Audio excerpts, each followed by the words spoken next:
열왕기상 19장 1절에서 8절 말씀 교독합니다. 아합이 엘리야가 행한 모든 일과 그가 어떻게 모든 선지자를 칼로 죽였는지를 이세벨에게 말하니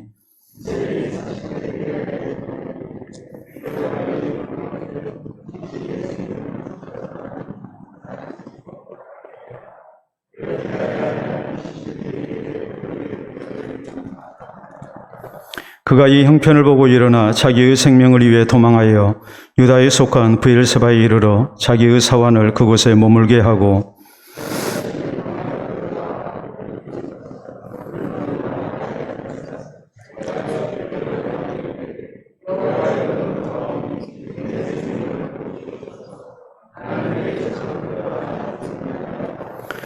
로뎀나무 아래에 누워 자더니 천사가 그를 어루만지며 그에게 이르되 일어나서 먹으라 하는지라.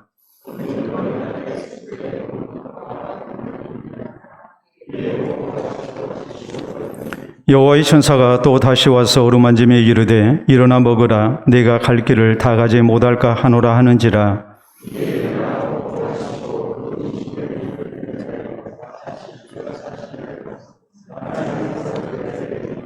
아멘. 기도와 말씀 받도록 합니다. 하나님 아버지 감사합니다. 오늘도 주의 거룩하고 복된 날 가운데 우리가 거룩한 주의 백성으로 주의 전을 찾게 하시고 또 살아계신 하나님과 신령한 교통과 연합을 이룰 수 있도록 은혜 주시니 감사합니다. 특별히 주께서 허락하신 말씀을 통해 우리가 주와 연합하기를 원합니다. 이 시간도 성령이 교회를 향하여 하시는 말씀을 들을 수 있도록 종의 입이 할례받게 하시고 우리의 사랑하는 성도들의 심령과 귀가 할례받게 하여 주셔서 하나님의 말씀 들은 대로 아멘하게 하시고 또 마음판에 새기게 하시고 우리의 입술과 손과 발을 통하여 그 열매가 나타날 수 있도록 인도하여 주시옵소서. 이 시간 주 앞에 귀한 예물 드리며 또 생명의 주 되신 하나님, 우리의 모든 것 되신 하나님께 영광을 돌려드린 손길을 기억해 주시옵소서. 귀한 것 드림으로 그 신앙이 더욱더 기쁨 있게 하시고 자라나게 하시고 또 살아계신 하나님께 쓰임받는 즐거움 있게 하시고 필요한 모든 것을 채우시는 우리 하나님의 신실하심을 삶 속에서 체험케 인도하여 주시옵소서. 사랑하는 성도들, 하나님께서 늘 은혜로 붙들어 주셔서 주를 위하여 살고자 하는 모든 삶 속에 여호와 이레의 은혜가 있게 하시고 주님을 향한 즐거운 헌신이 온 교회 가운데 충만케 하여 주시옵소서. 예수님 이름으로 기도하옵나이다. 아멘. 오늘 열왕기상 강의 54번째 시간입니다. 우리가 잘 아는 뇌신경 정신질환 가운데 조울증이라는 게 있습니다. 조울증의 조자는 성급할 조자 혹은 조급할 조자입니다. 그리고 울자는 답답할 울자죠. 그렇기 때문에 조울증은 조증과 또 우울증의 합성어입니다. 그래서 이것을 가리켜서 양극성 장애라고 이렇게 얘기를 합니다. 조울증의 증상은 그렇습니다. 굉장히 자존심이 이렇게 세집니다. 그리고 또 말을 많이 합니다. 거기에다가 망상에 사로잡히고 또 상상의 비약이 아주 뛰어납니다. 뿐만 아니라 이와는 정반대로 갑자기 우울해지는 그런 이제 특징을 나타내고 있습니다. 그래서 이제 조울증이라고 얘기를 하는 겁니다. 사람의 이 정신이나 혹은 감정이 한쪽으로만 가는 게 아니라 극과 극을 왔다 갔다 하는 그런 이제 이 정신병의 일종, 이것을 가리켜서 이제 조울증이라고 이렇게 얘기를 하는 것이죠. 우리는 지난 시간에 엘리야가 갈멜산에서 하나님 앞에 제단을 쌓고 기도할 때에 하늘에서 불이 내리고 또 엘리야가 기도할 때에 하나님께서 3년 6개월 메마른 땅에 해갈에 그런 놀라운 큰 비를 주신 일에 대해서 말씀을 살폈습니다. 엘리야가 얼마나 신났겠습니까? 성경은 말씀하시기를 엘리야가 하나님의 능력으로 아합이 탄 이 마차의 앞에 이렇게 달리면서 이제 이스라엘로 이렇게 갔다고 이렇게 성경은 말씀합니다. 여러분, 사람이 얼마나 흥분하고 또 이렇게 기분이 좋았든지 이 엘리야가 하나님의 능력을 덧입는 가운데 마차보다도 더 빨리 앞장서서 이렇게 왕궁을 향해서 달려가는 모습 대단하지 않겠습니까? 더구나 갈멜산에서 이 이스라엘에 있는 아합의 왕궁까지는 거리가 대략 25km입니다. 우리가 걸어서 25km를 가도 쉽지가 않을 텐데 엘리야가 달려서 25km를 마차보다도 더 빨리 달렸다는 것은 그가 여호와의 능력을 힘입어서 뭔가 신적인 굉장한 흥분 상태에서 기분이 업된 상태에서 이렇게 아합을 이끌었다는 것을 우리가 충분히 심작할 수 있습니다. 그래서 오늘날 이제 갈멜산에 우리가 성지순례를 가게 되면 이 엘리야 기념관이 있습니다. 엘리야 이 수양관 또 수도원이라고 얘기를 하는데 거기 엘리야 기념 예배당이 있어요. 그래서 우리가 사진을 보면 이렇게 생겼어요. 여러분 사진을 보시게 되면 엘리야 이 기념 수도원이에요. 또 기념 예배당이라고 그러는데 저런 이제 이 예배당이 있고 이제 그 안에 들어가 보면 이렇게 생겼어요. 저기 보면은 이 앞에 있는 제단입니다. 우리가 이제 얘기하자면 이런 이제 하나님 앞에 예배를 드리는 이제 제단이 저렇게 있어요. 근데 저 제단이 돌 12개를 가지고 이렇게 쌓아진 제단이에요. 엘리야가 갈멜산에서 이렇게 하나님 앞에 제단을 쌓을 때 이스라엘 12지파를 상징하는 돌 12개를 모아놓고 그리고 제단을 쌓습니다. 그리고 그 위에 제물을 올려놓고 하나님 앞에 기도할 때 하늘에서 불이 내려서 제물을 태웠단 말이에요.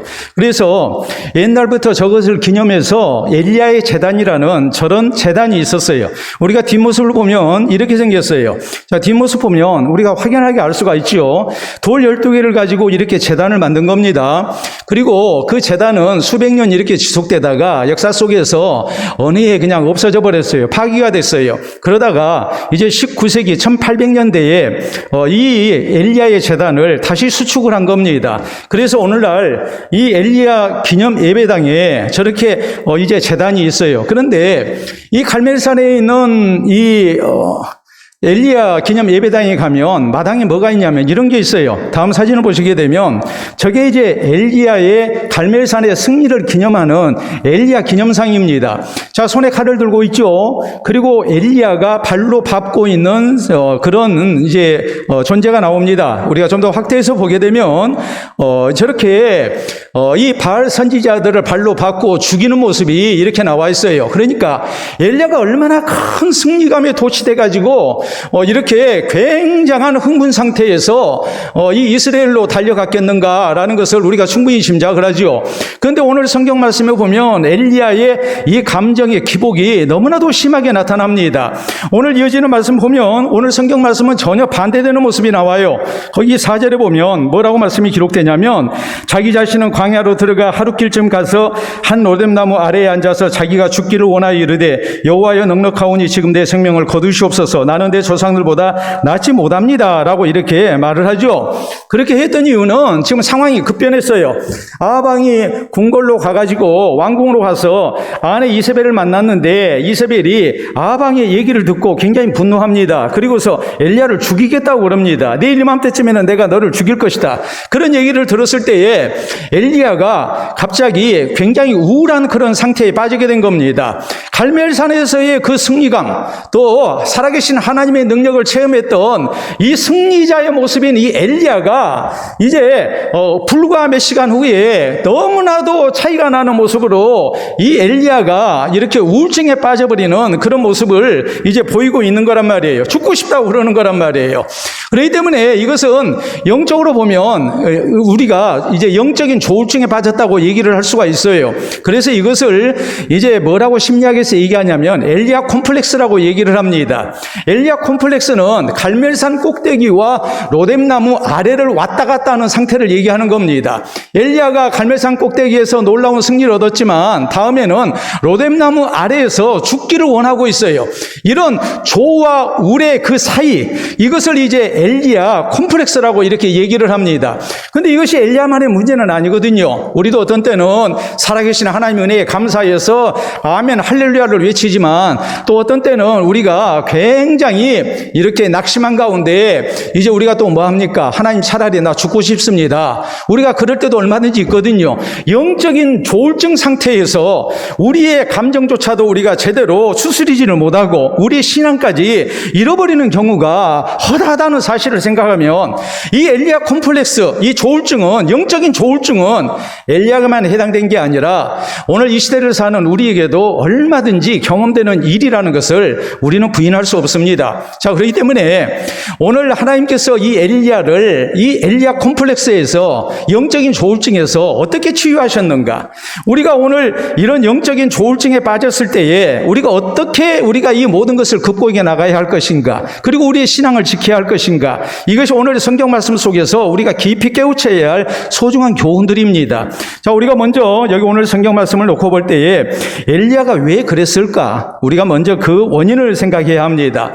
엘리야의 낙심 원인을 우리가 이제 살펴보면 1절 이하부터 이렇게 말씀이 기록이 되죠.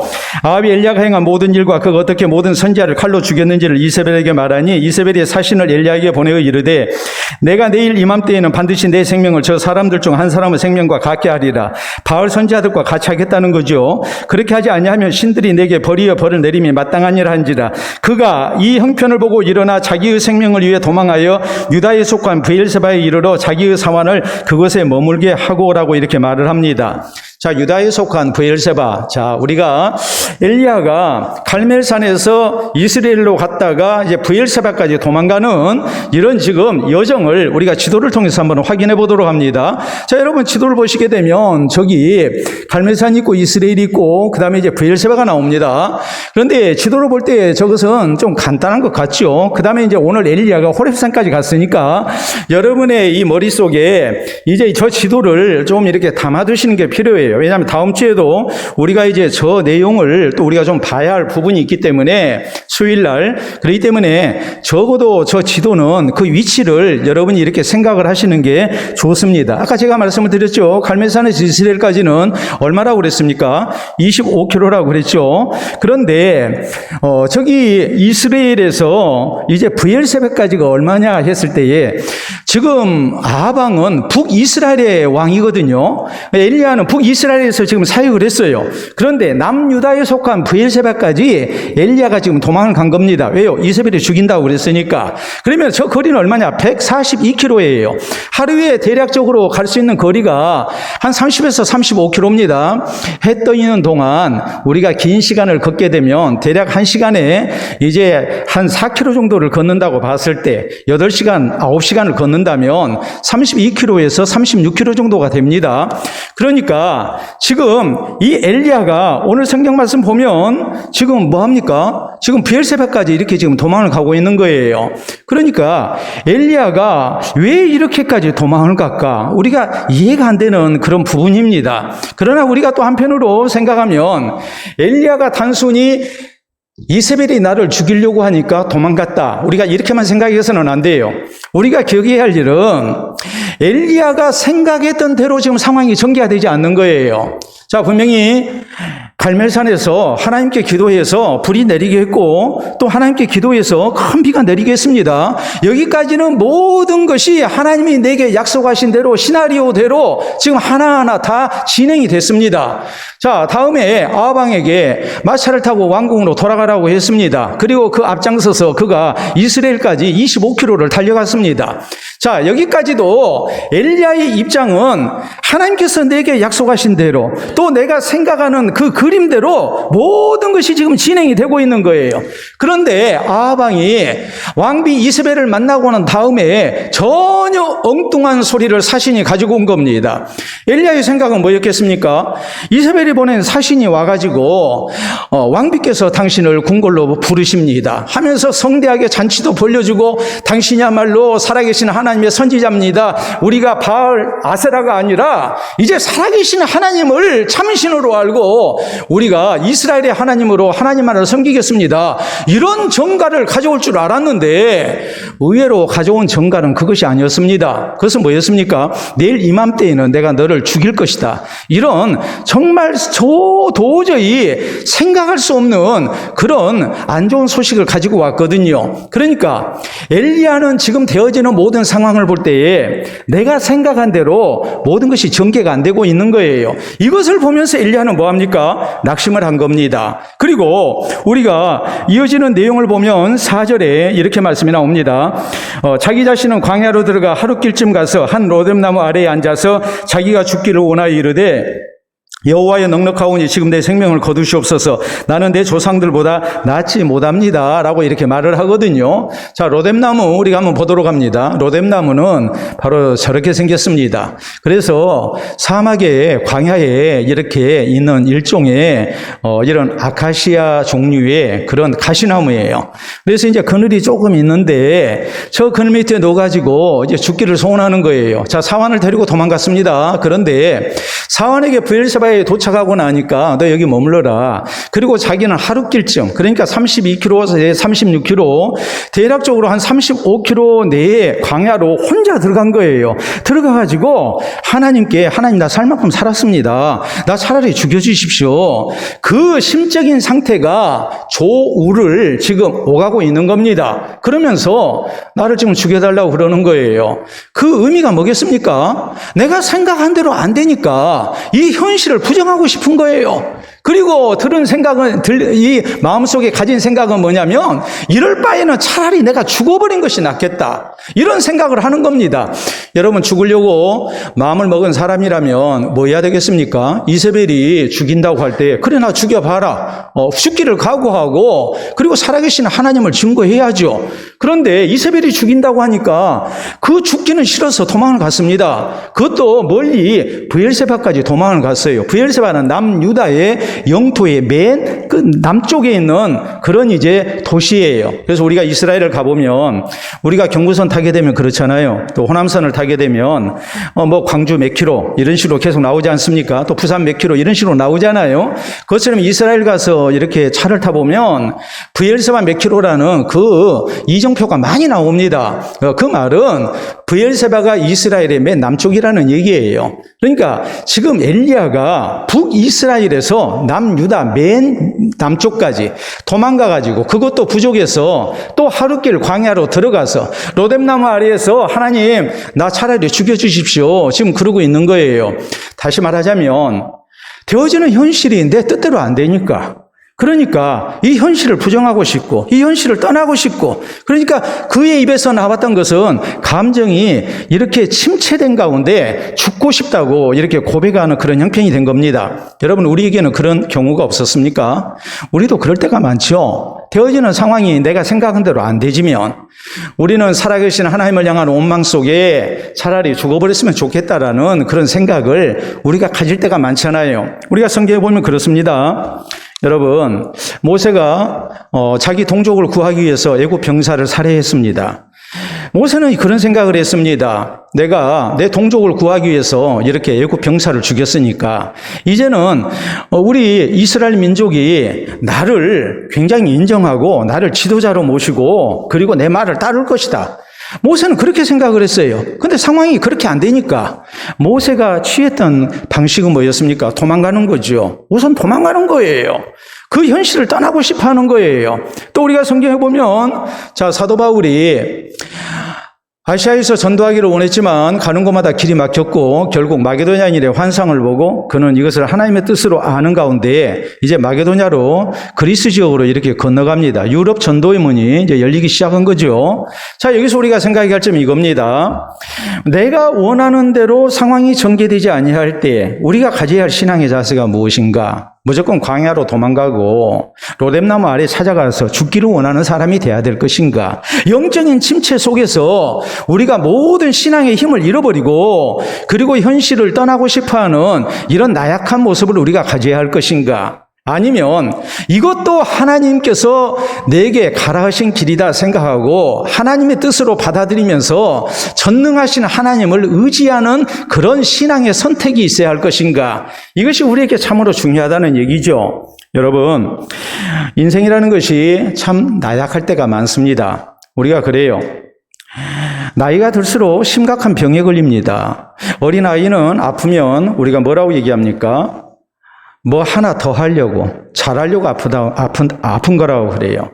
아이가 아프면 옛날 우리 부모님들 아이 아파도 그렇게 크게 염려하지 않았죠. 요새는 아이가 아프면 그냥 이 젊은 부모들이 어찌할 바를 모릅니다. 그리고서 아이가 아프면 큰일 나는 줄 알아요. 물론 자식을 잘 기르기 위해서 그렇게 염려하고 또 조심하는 거 분명히 필요합니다. 그게 부모의 의무입니다. 또 그렇게 해야 할 필요도 분명히 있습니다. 그러나 아이가 아픈 것은 성장하기 위한 진통이거든요.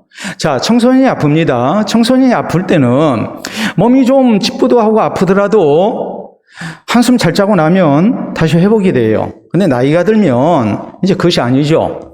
나이가 들면 말 그대로 죽으려고 아프는 거예요.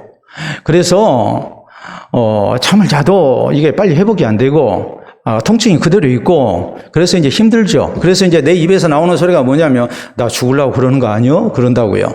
그리고 병원에서 의사가 심각한 표정을 짓더니 조직검사 좀 해봅시다. 그러면 이제는 사색이 돼요.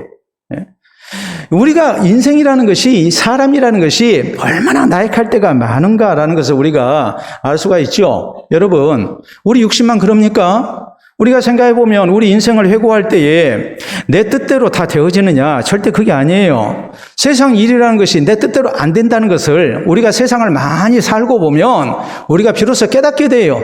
인생이라는 것이 절대 내 원대로 내 뜻대로 되어지는 것이 아니다. 그러면 우리가 엘리야처럼 내가 원하는 대로 내 인생이 이렇게 흘러가지 아니하면 내 뜻대로 되어지는 모든 일들이 이렇게 되어지지 아니하면 그때 우리가 뭐 해야 합니까? 영적 침체에 빠져야 합니까? 아니면 내 삶의 주인은 하나님이시라는 것을 생각하고 우리가 하나님의 절대 주권을 인정하고 또 우리가 겸손히 하나님을 의지하는 사람이 되어야 되겠습니까? 여러분, 하나님께서 우리로 하여금 세상을 살 때에 내 한계에 부딪히게 하시는 일을 허락하신 그 이유가 어디 있겠습니까? 그것은 우리로 하여금 겸손히 하나님 의지하게 하신 거거든요. 그래서 고린도서 1장 8절로 9절은 우리에게 이렇게 말씀해요. 형제들아, 우리가 아시아에서 당하는 환난을 너희가 모르기를 원치 아니하노니 우리가 힘에 겹도록 심한 고생을 하여 살 소망까지 끊어지고 우리는 우리 자신이 사형 선고를 받은 줄 알았으니 이는 우리로 자신을 의지하지 말고 오직 죽은 자를 다시 살리시는 하나님만 의지하게 하려 하심이라라고 이렇게 말씀을 하죠. 고난 앞에서 내 모든 인생의 발걸음이 내 원대로 안 될 때에 우리가 가져야 할 신앙의 자세가 무엇인가? 그 영적 침체 속에서 우리가 죽기를 원하는 모습이 아니라 내 인생의 연약함을 알고 우리가 살아계신 하나님만을 바라고 하나님을 의지하는 신앙의 자세, 이것을 하나님이 우리에게 바라신다는 것을 우리가 명심을 해야 합니다. 여러분, 분명히 우리 인생 내 원대로 되어지지 않습니다. 하나님 뜻대로 되어지는 겁니다. 그렇기 때문에 내가 바라는 대로 모든 것이 되어지지 아니할 때 엘리야처럼 내가 막 그동안의 신앙으로 살아오면서 3년 6개월 동안을 제가 얼마나 고생을 많이 했습니까? 그리고 3년 6개월 만에 갈멜산에서 이렇게 살아계신 하나님의 능력을 나타내고 또 그러면은 이제는 모든 것이 다 하나님이 기뻐하시는 대로 내가 원하는 대로 이렇게 아합도 이세벨도 회개하고 이스라엘 백성도 회개하고 하나님 앞에 돌아올 것이고 나는 하나님의 선지자로 인정을 받고 또 많은 사람들에게 존중을 받을 것이다, 이렇게 생각하고 있었는데 되어지는 일은 그가 생각하는 것과는 전혀 반대되는 방향으로 전개가 됩니다. 그럴 때에 엘리야가 콤플렉스에 빠지는 거예요. 조울증에 빠지는 거예요. 그리고 죽고 싶다고 하는 거예요. 이것이 하나님의 사람으로서의 마땅한 태도가 아니라는 것을 우리는 잘 압니다. 그렇기 때문에 오늘 우리가 내가 원하는 대로 모든 것이 되어지지 아니할 때, 나는 열심을 다해서 신앙으로 살아왔고 나는 내가 할 수 있는 최선을 다해서 노력을 했음에도 불구하고 결과라는 것이 내가 원하는 대로 되어지지 아니할 때에 그때 우리가 영적 침체에 빠지는 사람이 되어야 될 것인가? 그럼에도 불구하고 인생의 나약함을 고백하면서 전능하신 하나님, 내 삶의 주인 되신 하나님의 절대 주권을 인정하며 겸손한 모습으로 하나님을 의지하고 하나님께서 다시 일으켜주기를 우리가 원해야 할 것인가? 선택은 우리의 몫입니다. 우리가 분명히 신앙적 선택이 있어야 합니다. 우리가 불신자들처럼 모든 일이 내 뜻대로 안 된다고 해서 혹시라도 우리가 영적 침체에 빠지고 그리고 이런 조울증에 빠져가지고 죽고 싶다고 하는 그런 어리석음이 있지 않도록 우리가 더욱더 신앙의 자세를 다잡을 수 있어야 합니다. 다음으로 우리가 생각해야 할 것은, 자, 엘리야가 이런 상황 속에서 진정으로 바라고 의지할 대상은 누구였을까요? 바로 도와주시는 하나님이었습니다. 자, 4절부터 다시 봅니다. 자기 자신은 광야로 들어가 하룻길쯤 가서 한 로뎀나무 아래에 앉아서 자기가 죽기를 원하여 이르되 여호와의 넉넉하오니 지금 내 생명을 거두시옵소서. 나는 내 조상들보다 낫지 못하니이다 하고 로뎀나무 아래에 누워 자더니 천사가 그를 어루만지며 그에게 이르되 일어나서 먹으라 하는지라. 본즉 머리맡에 숯불에 구운 떡과 한 병 물이 있더라. 이에 먹고 마시고 다시 누웠더니 여호와의 천사가 또다시 와서 어루만지며 이르되 일어나 먹으라. 내가 갈 길을 다 가지 못할까 하노라 하는지라 라고 이렇게 말씀이 기록됩니다. 자, 먼저 천사가 와가지고 엘리야를 이렇게 어루만졌습니다. 어루만졌다는 것은 뭘 얘기하냐면 스킨십을 했다는 것을 의미를 해요. 여러분, 이 스킨십이 뭐겠습니까? 우리가 어린아이가 배 아파라 하고 하면은 이제 엄마가 할머니가 그런 얘기를 하죠. 엄마 손은 뭐라고요? 약손. 그러면서 배를 이렇게 만져주죠. 그럽니까? 안 그럽니까? 네? 또 할머니 손은 약손 하면서 만져주잖아요. 이 스킨십의 효과가 분명히 의학적으로 있다고 그래요. 그런데 이 스킨십은 또 어떤 의미가 있느냐 했을 때 친밀감과 더불어서 이제 내 따뜻한 체온이 상대방에게 전해짐으로 해서 상대방으로 하여금 그 사랑의 체온을 이렇게 느끼게 하는 거예요. 그리고 마음의 안정을 가져오는 거예요. 물론 의학적으로도 치료 효과가 분명히 있습니다. 그러나 지금 천사가 이 엘리야를 스킨십을 했다는 것은, 어루만졌다는 것은 무엇을 의미하겠습니까? 하나님이 너를 사랑하신다는 뜻이에요. 그래서 우리 예수님께서도 우리가 성경에 보면, 자, 마태복음 8장에 나병 환자가 예수님께 치유를 부탁합니다. 그럴 때 예수님께서 얼마든지 말씀으로 치유하실 수 있음에도 불구하고 우리가 성경에 보면 예수님께서 저를 안수하셨다 그랬거든요. 그 고름이 나오고 상처난 부분을 예수님이 안수하신 겁니다. 여러분, 그렇게 하신 이유가 뭐겠습니까? 넌 버림받은 사람 아니다. 하나님이 너 사랑하신다. 나도 너를 사랑한다. 이것을 예수님이 몸으로 보여주신 거예요. 그렇기 때문에 지금 천사가 엘리야를 이렇게 스킨십을 했다는 것은 하나님께서 엘리야를 사랑하고 계신다는 말이고 엘리야를 잊지 않고 계신다는 말이에요. 하나님의 사랑이 변함없고 하나님께서 저와 동행하시고 붙들고 계신다는 것을 하나님께서 이 스킨십을 통해서 나타내신 거예요. 자, 6절에 떡과 물을 이렇게 공급해 주시죠. 그리고 7절로 8절을 보면 하나님의 산 호렙으로 이렇게 이제 하나님이 부르십니다. 호렙은 우리가 성경에 보면 아까 우리가 사진 봤죠? 지도를 봤잖아요. 호렙은 우리가 이제 시내산을 얘기하는데 호렙은 하나의 산맥이에요.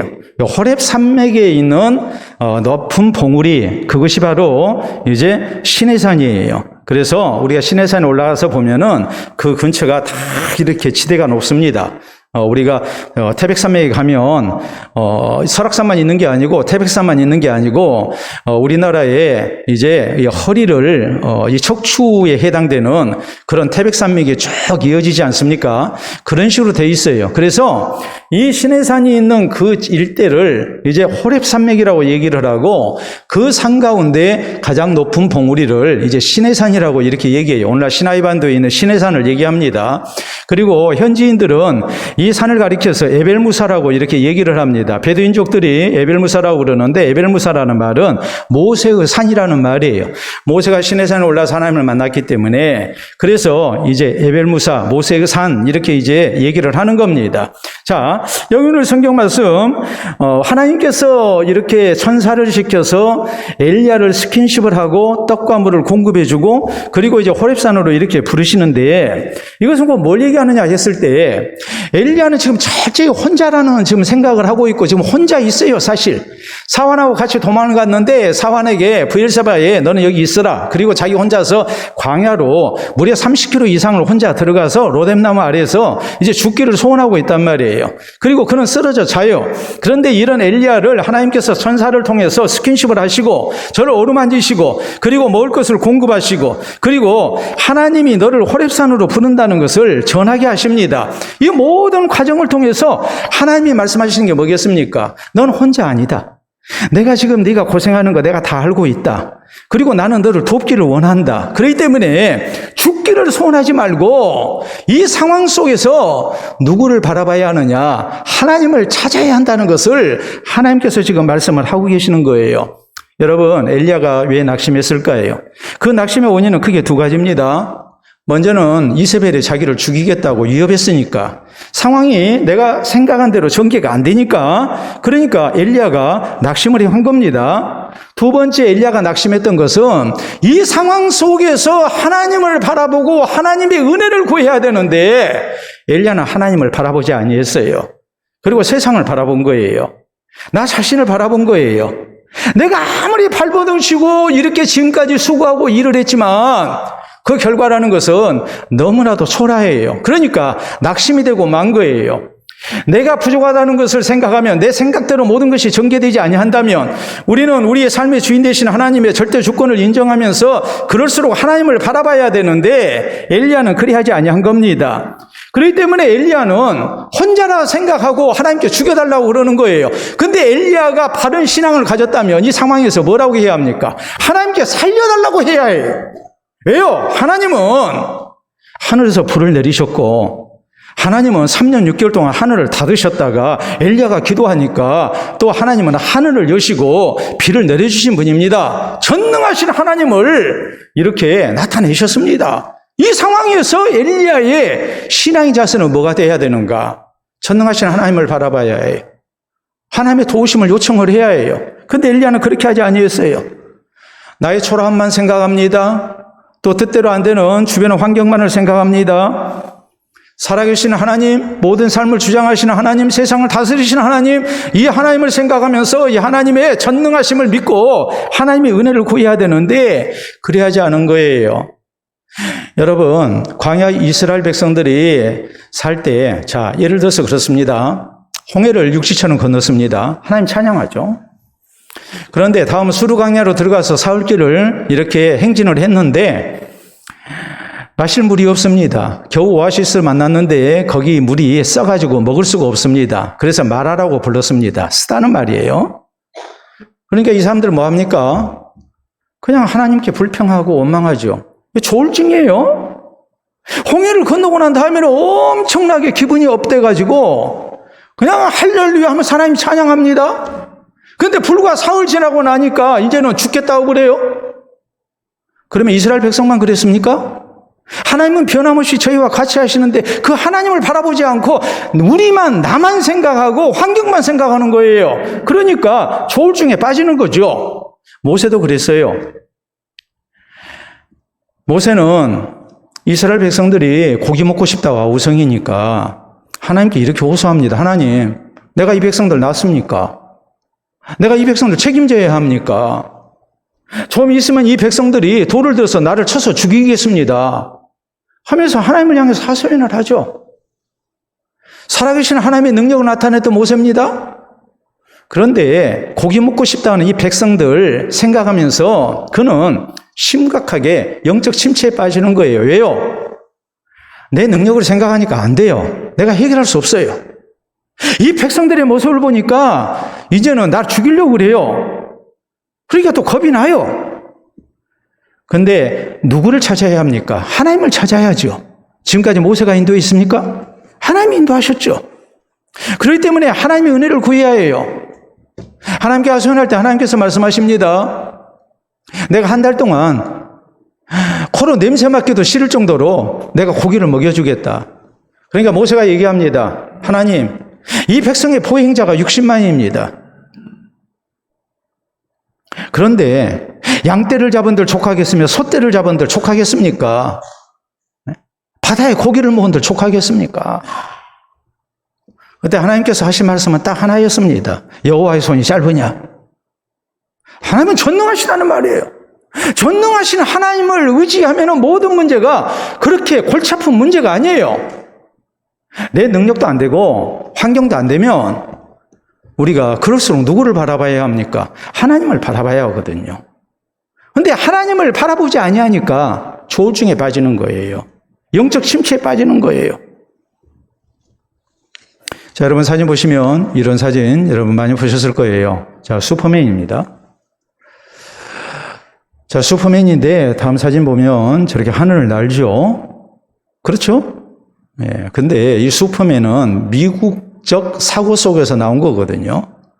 미국이 세계를 이끄는 초강대국이라는 것을 과시하면서 나온 거예요. 그래서 슈퍼맨 배경은 꼭 이런 식으로 나와요. 자, 보면 뒤에 미국 국기 성조기가 있어요. 미국이 전 세계를 좌지우지하고 있는 거 사실입니다. 그러나 미국 뜻대로 다 되는 건 아니죠. 그런데 중요한 것은요, 이 슈퍼맨 신드롬이라는 것이 있어요. 사람이 잘못하면 자기가 모든 것을 다 할 수 있다고 생각을 해요. 이게 슈퍼맨 신드롬이거든요. 그래서 슈퍼맨 만화나 영화가 이렇게 유행을 하게 되면 동네에서 빨간 망토를 두르고 높은 데서 뛰어내는 아이들이, 그래서 다리 부러진 아이들이 나옵니다. 나올까요? 안 나올까요? 그런 아이들이 나와요. 왜 그런 아이들이 나오느냐? 슈퍼맨 신드롬에 빠져서 그래요. 아이들은 아이들이라고 그런다고 그래요. 근데 우리는 현실의 한계에 부딪혀서 내 능력의 초라함을 분명하게 체험했음에도 불구하고 내 연약함과 부족을 인정하지를 않습니다. 겸손한 모습으로 하나님을 의지해야 되는데 내가 내 힘으로 다 하는 것처럼 착각을 해요. 그러다가 안 되니까 이제 뭐 합니까? 엘리야 콤플렉스에 빠지는 거예요. 갈멜산 꼭대기에서 로뎀나무 아래로 내려가는 거예요. 그리고 이제 죽겠다고 그러는 거예요. 우리가 명심해야 할 일은 우리 성도는 주어지는 환경 속에서 나의 연약함과 부족이 나타날 때 그때가 바로 하나님의 도우심을 구해야 하는 때라는 것을 잊지 말아야 합니다. 주어지는 환경 앞에 내가 너무 초라하기 때문에 낙심하는 것이 아니라 내 연약함을 하나님 앞에 인정하면서 하나님을 찾고 하나님을 진실된 마음으로 의지하는 신앙의 자세가 있어야 한단 말이에요. 하나님을 찾는 대신에 이 영적 콤플렉스에 빠져가지고 이 엘리야 콤플렉스에 빠져가지고 조울증에 빠져버리는 겁니다. 영적 우울증에 걸리는 거예요. 그럼 낙심합니다. 죽고 싶다고 그럽니다. 신앙을 잃어버립니다. 우리 연약함을 깨달을 때 그때가 우리가 영적 침체의 시간이 아니라 살아계신 하나님을 바라봐야 할 시간이고 살아계신 하나님을 의지해야 할 시간이고 그래서 하나님께서 우리를 붙드시고 우리를 회복시켜 주시는 은혜를 우리가 허락받는 시간이 되도록 해야 합니다. 혹시라도 주어지는 상황이 내 뜻대로 안 되고 또 나의 연약함을 우리가 이렇게 느끼게 될 때에 우리가 영적 침체에 빠지기보다는 더욱더 그럴수록 하나님을 바라고 하나님을 의지하는 가운데 살아계신 하나님의 은혜를 체험하는 이런 아름다운 은혜가 우리에게 있기를 바랍니다. 자, 우리가 또 생각해야 할 내용은 하나님께서 엘리야를 회복시키실 때에 어떻게 하셨는가? 자, 천사를 시켜서 스킨십을 하셨죠. 또 떡과 물을 공급해 주셨습니다. 또 재우셨습니다. 그리고 성경은 자 우리 8절 말씀 같이 읽어보도록 합니다. 7절부터 읽어볼까요? 7절 8절 여호와의 천사가 또 다시 와서 어루만지며 이르되 일어나 먹으라 내가 갈 길을 다 가지 못할까 하노라 하는지라 이 일어나 먹고 마시고 그 음식물의 힘을 의지하여 40주 40야를 가서 하나님의 산 호렙에 이르니라. 아멘. 자 여기 있는 말씀을 우리가 보면은 그동안 엘리야가 도망다니느라 먹지도 못했고 자지도 못했습니다. 여러분 이세벨이 죽인다고 그러니까 이스라엘에서 이 브엘세바까지 이렇게 수십 킬로를 제가 도망가 버린 것을 생각을 해보세요. 그리고 또 광야로 하룻길 들어가가지고 로뎀나무 아래서 죽기를 소원하는 엘리야의 모습을 보면 제가 얼마나 자신의 초라함 때문에 또 되어진 주변의 상황 때문에 제가 낙심해가지고 영적 침체에 빠지는 걸 알 수 있잖아요. 이런 사람이 먹을 것을 제대로 먹었겠습니까? 이렇게 죽으라고 도망가는 사람이 잠을 제대로 잤겠습니까? 엘리야는 사람이거든요. 그러니까 지금 육신도 굉장히 피곤하고 또 영적인 침체 속에 빠져 있습니다. 이 두 가지를 우리가 놓고 볼 때에 하나님께서는 엘리야를 영적으로 회복시키실 때에 먼저 그의 육신의 힘을 다하셨어요. 엘리야에게 떡과 물을 마시게 합니다. 한 번이 아니고 두 번을 마시게 합니다. 이 말은 엘리야의 체력이 지금 극도로 쇠약해졌다는 것을 얘기하거든요. 말 그대로 식사 한 끼에 회복할 수 있는 건강 상태가 아니었어요. 그렇기 때문에 2번을 먹이시고 또 2번을 재우신 거예요. 그리고 그를 2번의 스킨십을 하신 거예요. 그리고 호렙산으로 오라고 말씀하십니다. 그리고 호렙산으로 왔던 엘리야의 모습을 성경은 뭐라고 말씀하느냐? 엘리야가 이 음식물의 힘을 의지하여 40주 40야를 달려 하나님의 산 호렙에 이르렀다. 이것은 어떻게 우리가 해석을 해야 하냐면, 하나님께서는 엘리야를 먹이심으로 저의 온기를 회복시켜 주셨습니다.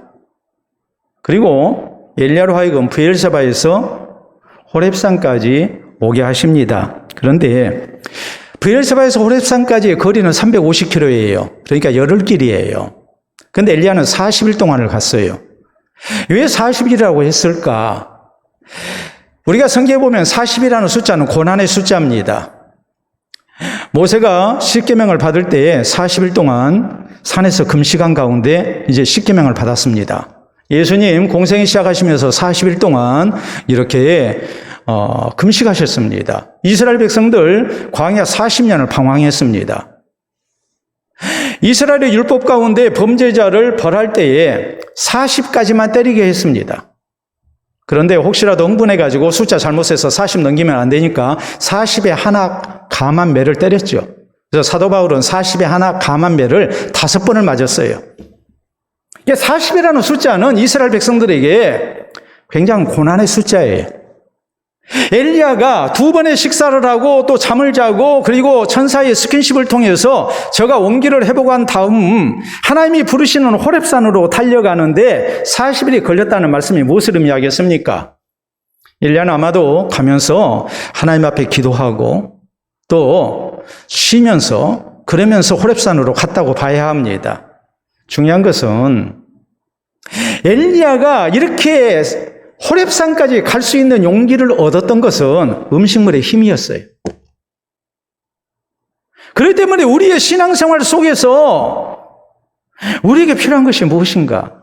엘리야는 이 2번의 식사를 통해서 힘을 얻고 호렙산을 향해서 출발하는데 40일 동안 금식하면서 갔거든요. 이것을 생각하면 우리의 신앙생활에 있어서 영적 침체에서 일어날 수 있는 길이 무엇인가? 우리가 영적 침체에 빠지지 아니하려면 우리에게 어떤 신앙의 자세가 있어야 할 것인가? 우리 육신도 소중히 여겨야 해요. 우리는 그래요. 너무나도 힘들고 그러면은 식욕을 잃어버려요. 잠도 안 자요, 걱정하면서. 그건 절대 신앙적인 행위가 아니에요. 우리 예수님도 육신을 가지셨기 때문에 피곤할 때는 주무셨습니다. 또 식사하셨습니다. 여러분 제자들 보세요. 예수님을 모시면서 오병이어의 놀라운 표적도 나타냈고 또 굉장한 그런 주님의 능력을 봤죠. 그런데 우리가 성경에 보면 오병이어의 표적을 나타내고 난 다음에 그때 제자들이 남자 어른만 5천여 명, 남녀노소 2만여 명에 서빙을 했습니다. 여러분 12명의 제자가 2만여 명을 서빙을 했다고 생각을 해보세요. 그게 얼마나 피곤하고 지친 일이었겠습니까? 근데 예수님 이런 제자들 쉬게 하시죠. 육신을 가진 존재니까 쉬게 한 거예요. 성경은 말씀합니다. 사람들이 워낙 몰려와가지고 식사할 겨를도 없었다 그랬거든요. 얼마나 사람들이 몰려오든지 밥 먹을 시간도 없었어요. 그러니까 제자들이 지치죠. 그 지침을 우리 주님께서 회복시켜 주신 것이 안수해가지고 저희를 힘나게 하신 게 아니에요. 가서 너희들 식사하고 쉬어라. 예수님도 쉬셨고 제자들도 쉬게 하셨습니다. 여러분, 우리가 잘못된 이혼론에 빠져서 영혼은 선하고 육신은 악한 거다 생각하면서 우리의 육신을 소홀히 하는 일이 있어서는 안 돼요. 우리가 영적 침체에 빠지지 않기 위해서는 우리의 건강도 우리가 잘 돌봐야 해요. 또 우리가 쉼도 얻어야 해요. 잠도 잘 자야 해요. 잘 먹어야 해요. 또 서로에게 우리가 위로가 되고 격려가 되는 것도 필요합니다. 우린 사람이니까. 천사가 어루만져 주시는 그런 스킨십은 우리가 얻을 수 없다 할지라도 성경이 히브리서 10장 25절에 말씀한 대로 모이기를 피한 어떤 사람들의 습관처럼 하지 말고 그날이 가까움을 볼수록 우리가 더욱 모이기를 힘써야 하는데 모여서 뭐 하느냐? 서로 사랑과 선행을 격려하라고 말씀하십니다. 그것이 우리에게 필요해요. 그래야 우리가 영적 침체에서 벗어날 수 있어요. 우리 교회 주보에 우리의 신앙생활을 얘기할 때 가정과 직장과 교회에 조화로운 신앙생활을 우리가 힘쓰겠다고 했어요. 여러분, 교회만 중요한 게 아니에요. 하나님 앞에 예배드리는 것만 중요한 게 아니에요. 우리의 가정도 소중하고 우리의 일터도 소중해요.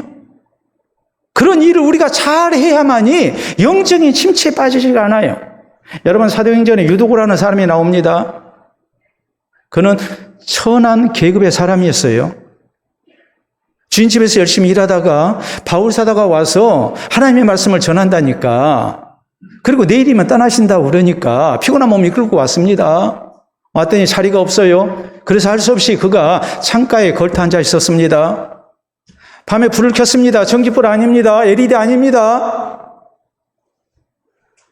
촛불을 켰든지 아니면 등불을 켰든지 했을 겁니다. 횃불을 켰든지 했을 겁니다. 산소가 희박해지고 이산화탄소가 많아지죠. 그러면 어떤 현상이 일어납니까? 졸리죠. 산소가 희박해지니까. 결국 졸다가 그는 다락에서 이 창문 난간에서 떨어져가지고 죽었습니다. 육신 생활을 잘 관리하지 못하니까 결국 영적인 큰 피해를 보게 된 거예요. 우리 역시 마찬가지예요. 예배 시간에 조는 사람들은 왜 졸겠습니까? 육신 관리 잘못해서 그래요. 우리의 신앙이 왜 침체됩니까? 우리가 해야 할 일을 제대로 하지를 못하고 오면 하나님 앞에 예배도 제대로 드릴 수도 없고 예배에 빠지게 되고 그렇게 돼 있다고요. 하나님께서 엘리야를 회복시키시는데 저에게 육신에 필요한 모든 것을 완벽하게 공급하십니다. 그리고 성경은 말씀합니다. 엘리야가 이 음식물의 힘을 의지해서 호렙산까지 40주 40야를 달려갔다. 오늘 우리의 신앙이 침체되지 않도록 우리가 육신 생활도 잘해야 하고 건강관리도 잘해야 한다는 것을 우리가 잊어서는 안 됩니다.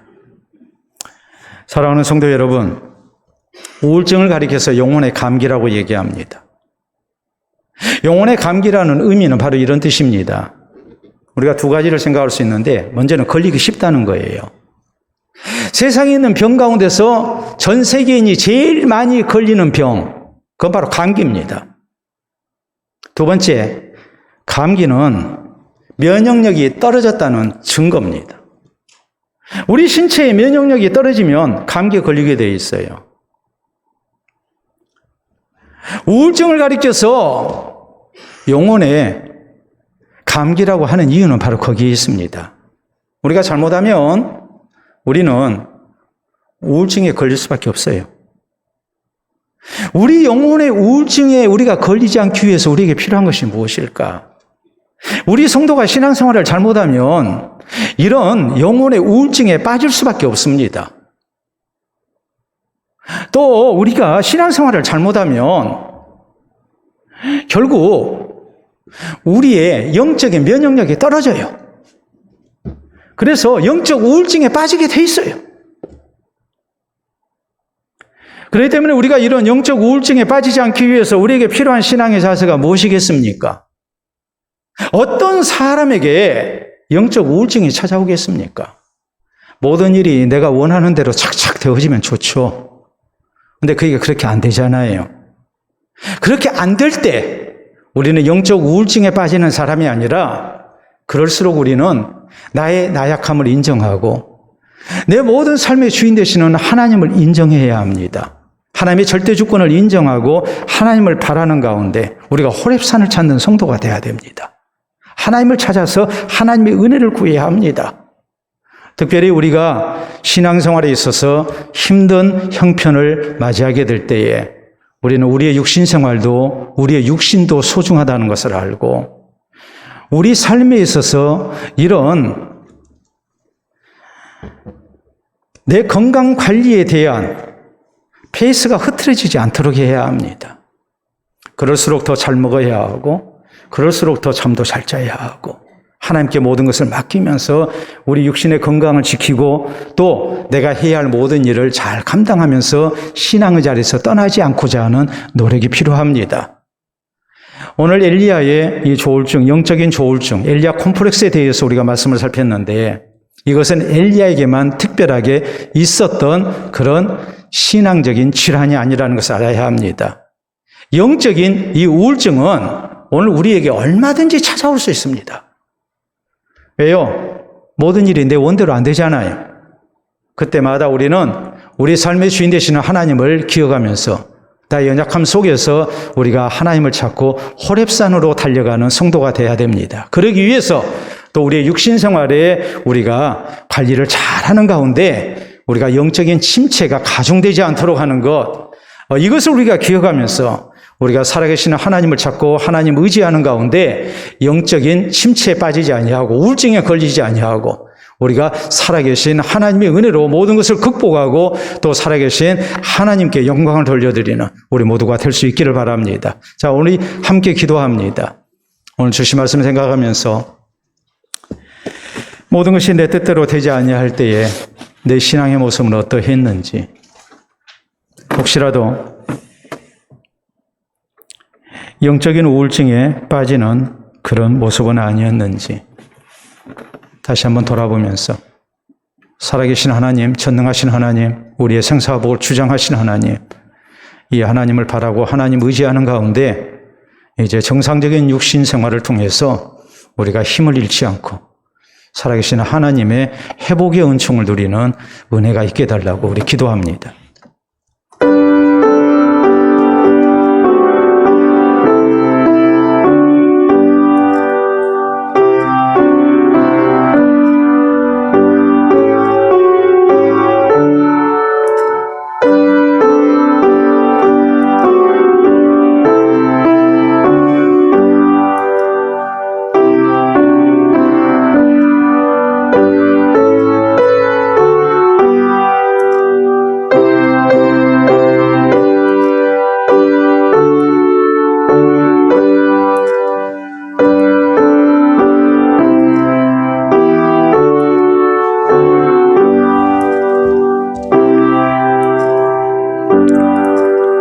이 시간도 살아계신 우리 아버지 은혜를 진심으로 감사합니다.